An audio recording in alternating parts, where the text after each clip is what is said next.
The fact that you believed that only another person welcoming you into their life would fill that void for you doesn't mean that something's wrong with you.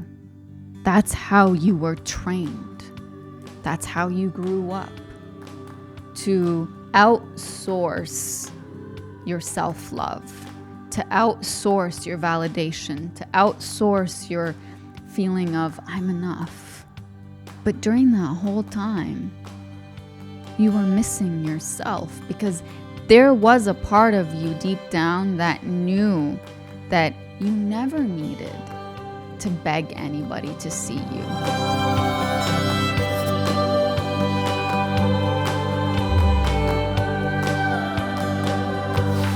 Hello everyone, welcome back to another episode of Beyond Words with me, Nejwa Zabian. I've always been a firm believer in the power of words to heal what they didn't break and to break what they had no right in breaking. Today's episode is on a topic that I just know you need to hear. I got this really strong gut feeling like the universe was calling me to talk about this.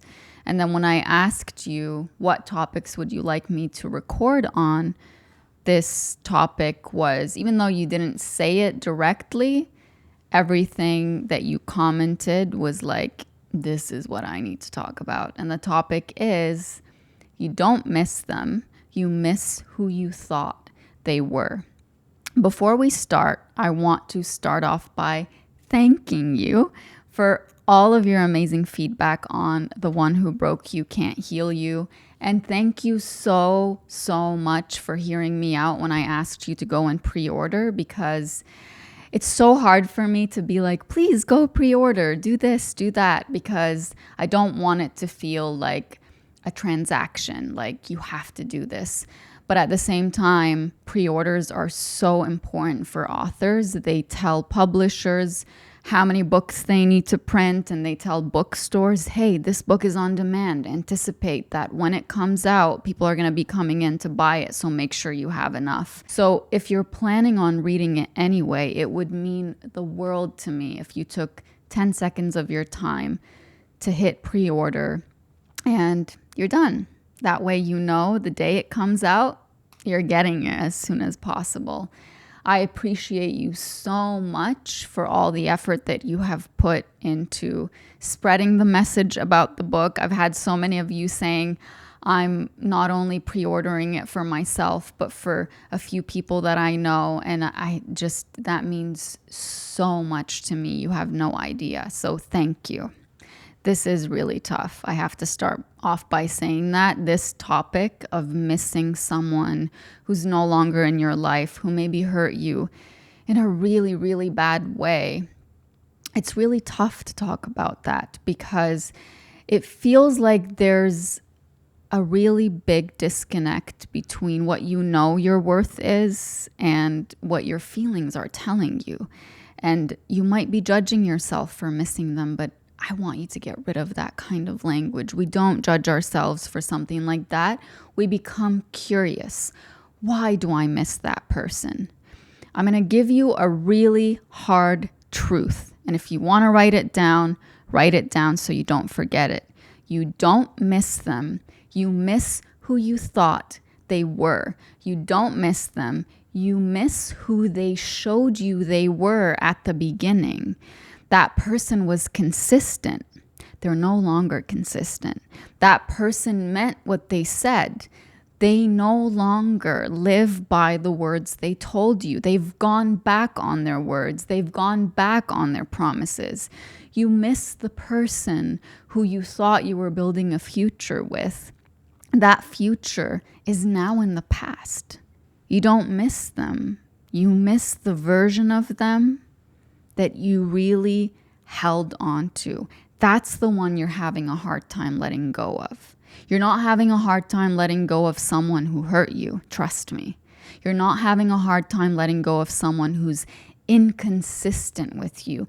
You're not having a hard time letting go of someone who the only consistent thing about them is their inconsistency in showing up for you. You don't miss someone who repeatedly lied to you. You miss the version of them that was always honest with you. You miss the version of them that felt like, this person has my best interest in mind. They would never lie to me. You miss the person you thought they were. So let's go back to that.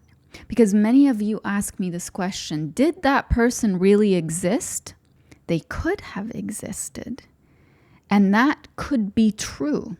That version of them that was trying really hard to be the best that they could be, that may very well have been the case. But the more important truth is that they are no longer trying to be the best that they could be. They are no longer trying to show you the best of them.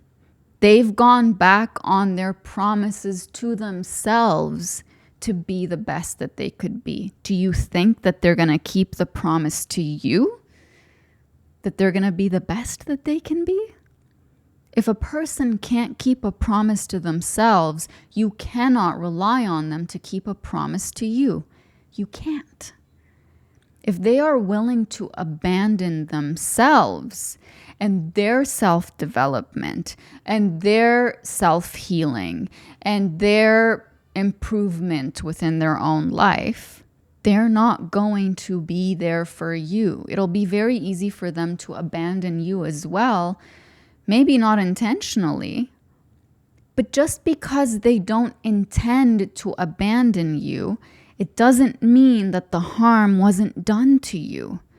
You have to stop looking at people's intentions, period.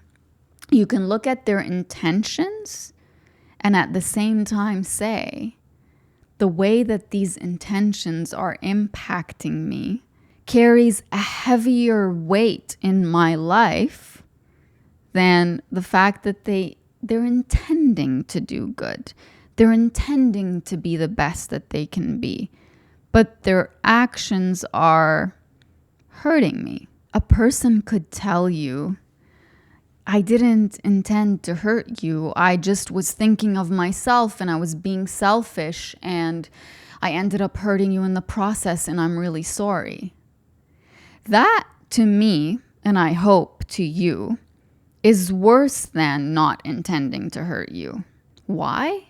Because it means that they don't think about you enough. They don't consider you enough to ask themselves, are my actions hurting the person I say I love? Oh, I didn't intend to hurt you. It was just a byproduct of me being selfish. Oh, so you're telling me that you lying, I didn't even cross your mind when you made the lie up? My feelings didn't cross your mind. How I was going to react didn't cross your mind. How I was going to feel being betrayed by you didn't cross your mind. So my pain isn't a priority for you. It's not something that you're trying to protect me from. And what is love if not protection for the heart of the person that you say you love? Ask yourself that question. Can a person truly love you with the whole meaning of the word if they don't consider the way that their actions will affect you? You know the answer to that question. And missing a person who did that to you over and over again, missing a person who constantly showed you that they were inconsiderate of you and your feelings, missing a person who showed you over and over that they were always willing to put their needs ahead of yours, missing a person who was willing over and over to not be present with you when you needed them most, missing a person who was willing to over and over show you that your needs don't mean much to them. Your wants don't mean much to them. Your happiness doesn't mean much to them. That's not missing them. That's aching for the person they used to be. And the hardest truth that you need to absolutely believe right now is they are no longer that person. That person is long gone. And you're bonded to them in a way where they keep dragging you back. You're trying to move forward in your life, and the reason that you can't move forward is you're still bonded to them in some way. There's an invisible thread that's holding you to them that constantly says, remember me? Remember who I used to be with you? And remember hope. We talked about hope in the last 2 episodes. The hope that they will go back to who they used to be. The hope that who they used to be is actually real. The hope that they didn't mean to hurt us as much as they actually did. That hope needs to be dealt with a big X. Your hope doesn't move in the direction of the past anymore. Hope moves in the direction of the future, which leads me to my next point. You don't miss them, you miss the future you built with them in your heart, in your soul, in your mind. You miss the trajectory that you saw your life going in while you were with them. You miss the dreams that the two of you had. You miss the places you wanted to travel. You miss the life milestones you thought you would have with this person. And those things meant more to you than just doing them with that person. Those things meant to you that you would be progressing in your life if you reached those milestones. And having that person in your life meant that you could finally reach those milestones. Maybe getting married, maybe having kids, maybe moving to a different country, maybe building the house of your dreams, maybe building a business with that person. And maybe it just so happened that you were with someone who was so aligned with your passions and you thought, perfect. I have the person who now I can finally reach all those milestones with. But I'm going to tell you a really hard truth. Just because you need a character in your story to fill a role, it doesn't mean that you take the person who first auditioned. Just because you need a character to fill a role in your story, it doesn't mean you take the first person who auditioned. It doesn't mean you take the second or third. You keep watching auditions of people in your life until you meet the person who's perfect for the role. If the people who are planning The Notebook, who are taking auditions for the role of the main character, Allie, if they didn't wait until Rachel McAdams walked into that room and completely blew their minds away, they could have cast a different character and that would have been completely different. You might be saying to yourself, that person fit that role and I had been waiting for somebody to fit that role in my life and they were finally there. But were they the right person for the role? Were they the right person for the role of your life partner, the person who supports you, not only during your hard times, but during your amazing times? Someone who wants you to be happy, someone who wishes the best for you, someone who pays attention to what bothers you, to what lights you up, someone who pays attention to the little details about you, someone who thinks twice, 3 times, 10 times before they do something that could maybe cause you any kind of pain. Someone who considers you, someone who communicates. I know you're telling me, but they were that person. And were is a key word in that sentence. They were that person. They're no longer that person. And if they're no longer that person, then they automatically are not fit for the role of being your life partner. Which means that future you built up in your head with them, it doesn't exist anymore.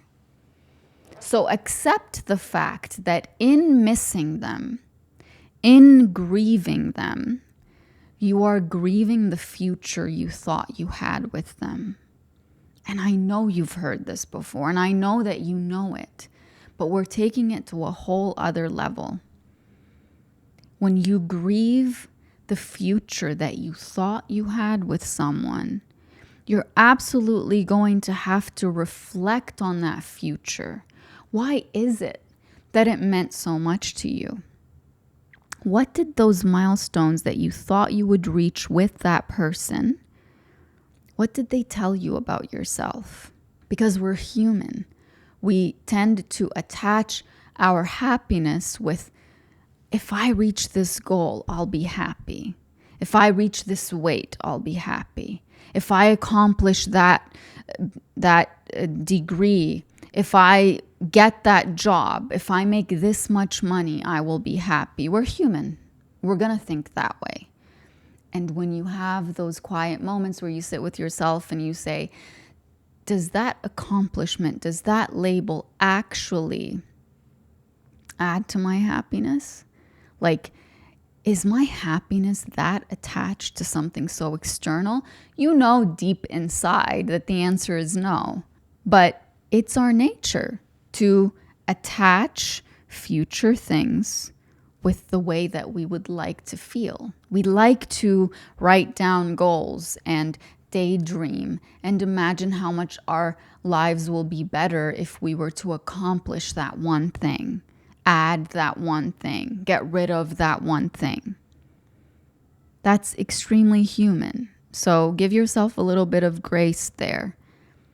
And at the same time, remind yourself that just because it felt so good to revel in what it would feel like to have those goals reached in your life, it doesn't mean that you can't reach them with someone else.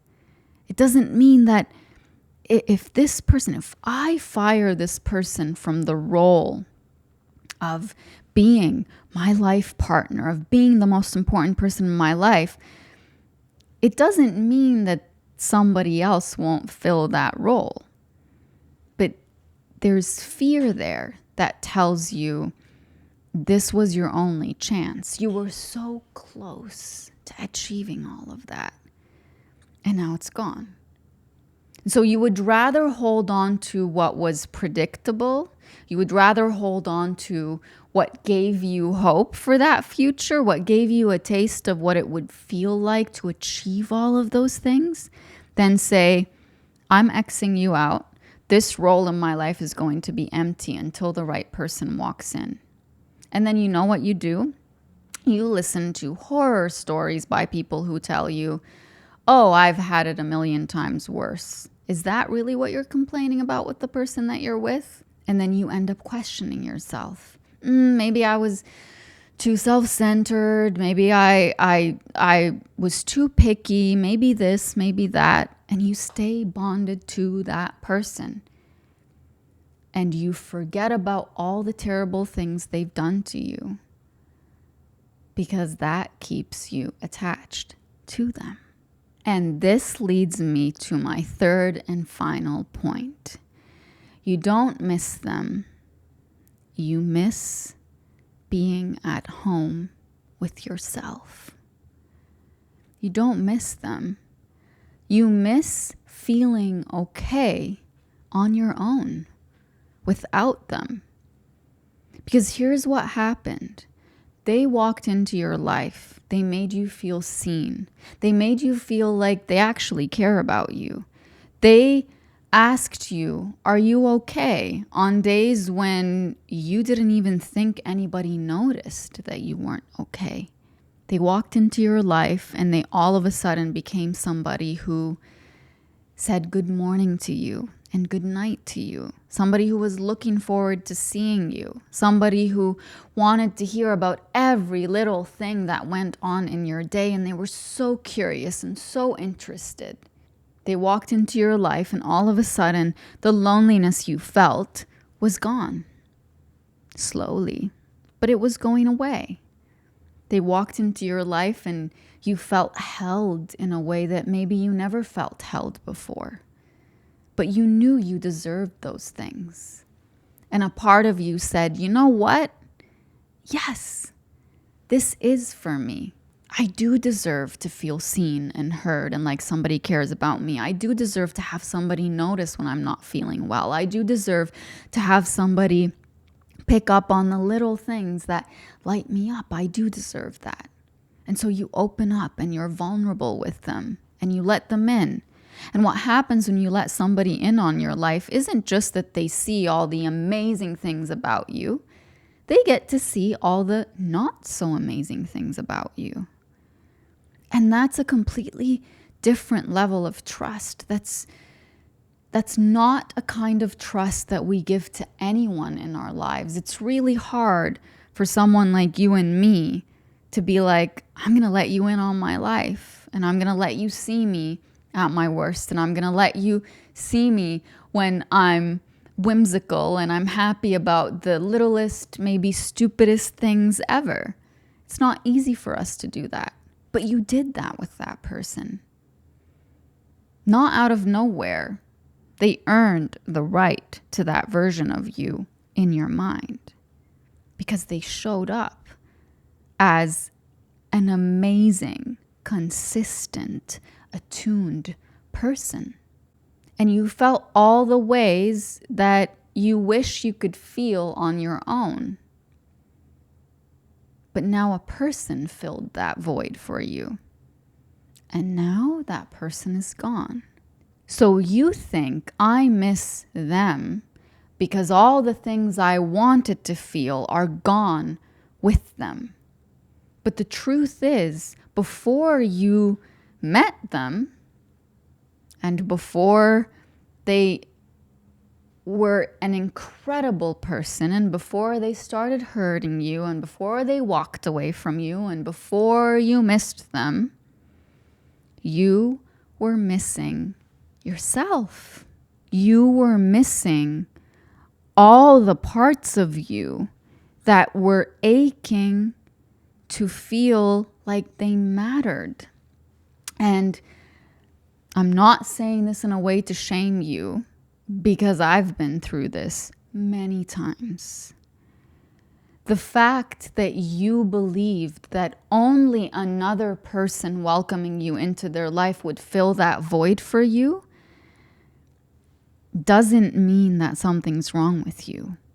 That's how you were trained. That's how you grew up, to outsource your self-love, to outsource your validation, to outsource your feeling of I'm enough. But during that whole time, you were missing yourself because there was a part of you deep down that knew that you never needed to beg anybody to see you. You never needed anybody to see you. You never needed anybody to love you. You never needed anybody to ask about your day. You never needed anybody to do all the things for you that would make you feel special. You needed those things when you were young and dependent. But as you grew into adulthood, you could absolutely do those things for yourself. But you were waiting for someone to do them for you. And what did you do instead of giving those things to yourself? You invested all of your time in making other people happy. You invested all of your time in pleasing others, in anticipating their needs, in showing them that you deserve to be seen and loved by them. Just because you welcomed someone into your life and allowed them to fill the role of the only person who makes you feel loved, and the only person who makes you feel seen, and the only person who makes you feel like you're worthy, and the only person who makes you feel like you're beautiful or handsome, the only person who makes you feel like you deserve somebody to care. It doesn't mean something's wrong with you. That was your training, and now we are unlearning that.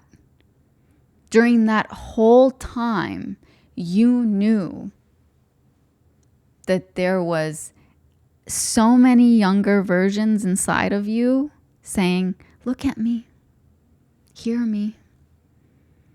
Side note, by the way, did you know that my first book, Mind Platter, when it was translated into, I did not plan on saying this, when it was translated into Polish, they couldn't translate Mind Platter because the whole idea was all that's on my mind on a silver platter. They couldn't translate it, so they translated it to words that meant, hear me. And I remember when I got that email, I was like bawling my eyes out because that's what the book was saying. It was all my thoughts and feelings saying, hear me, see me. And that was before I ever allowed anyone in my life to fill that role. But I was still aching for people to see me and hear me. And that's such a normal human thing to do. But now I need you to sit with the truth that you don't miss that person that gave you all of those things. Before you ever met them, you missed yourself. And it's time for you to go back to yourself. It's time for you to cut that bond that attaches you to them, or let go of it. Cut it or let go of it. And start working on the bond that you have within. If you read Welcome Home, I talk about stitching your soul back together with gold. And I talk about how that gold is a golden thread of self-love. And when I think of the work I've put into The One Who Broke You Can't Heal You, and mending the bond that you have with yourself, that's exactly the work of stitching your soul back together with that golden thread of self-love. That's the bond you have with yourself. The one that picks up all your pieces and says, you're worthy. I know you're fragile. I know they hurt you. I know they broke you, but you belong here with me. And the reason I brought that analogy up with the gold stitching is I know how many of you it impacted so deeply. So if you want to be on that journey, you need to stop fantasizing about what could have been with them.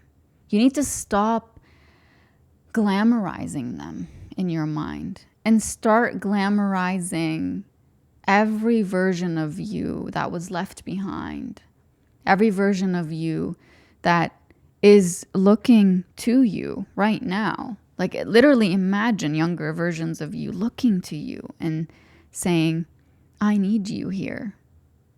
I need you here. And go give them what they need. That's the soul stitching. That's the gold thread. That's the golden bond within yourself that you need to work on. You know, this might, you will believe me because you know how I am. You've been listening to my words for so many years. But even if you're new here, you know, my words flow. I don't plan exactly what I'm going to say. I might say I want to touch on these points, but I speak directly to you from my heart. And this last point, I didn't even plan on talking about it, but I feel like it was the most impactful one in this episode. And I hope that you focus on it in a way that's not just, I heard this thing and it moved me and the episode is over and I'm going to move on with my day. Do something with it. You don't miss them. You miss yourself.